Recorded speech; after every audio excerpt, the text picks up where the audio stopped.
Pernah lihat gereja tua berubah jadi bar, cafe, nightclub, bahkan supermarket? Ini bukan cerita fiksi.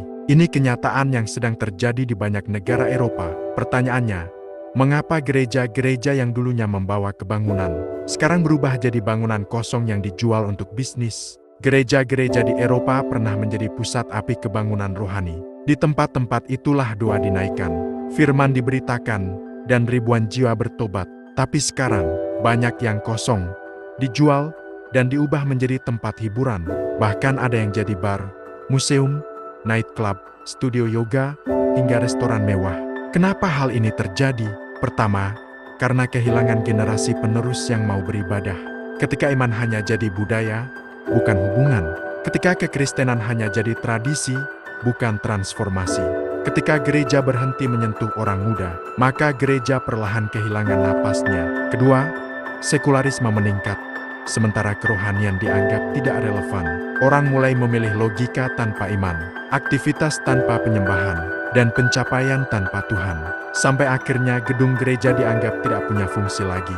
Ketiga, ada nubuatan firman Tuhan yang sedang nyata. Banyak orang terdahulu akan menjadi yang terakhir, dan yang terakhir menjadi yang terdahulu. Matius 19 ayat 30. Negara-negara yang dulu menjadi terang Injil, kini justru semakin gelap. Sementara negara-negara yang dulu dianggap kecil, kini mulai dipakai Tuhan dengan luar biasa. Apa yang bisa kita pelajari? Gereja bukan bangunan. Gereja adalah api.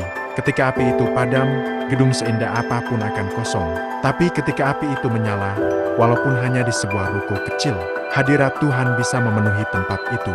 Kita melihat di banyak bagian dunia Asia, Afrika, Amerika Selatan gereja sedang bangkit. Kebangunan rohani justru bergerak di daerah-daerah yang dulu dianggap terakhir.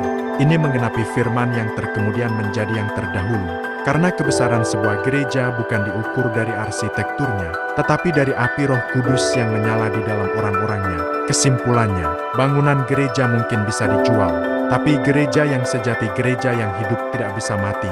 Biarlah cerita gereja-gereja di Eropa menjadi pengingat bagi kita.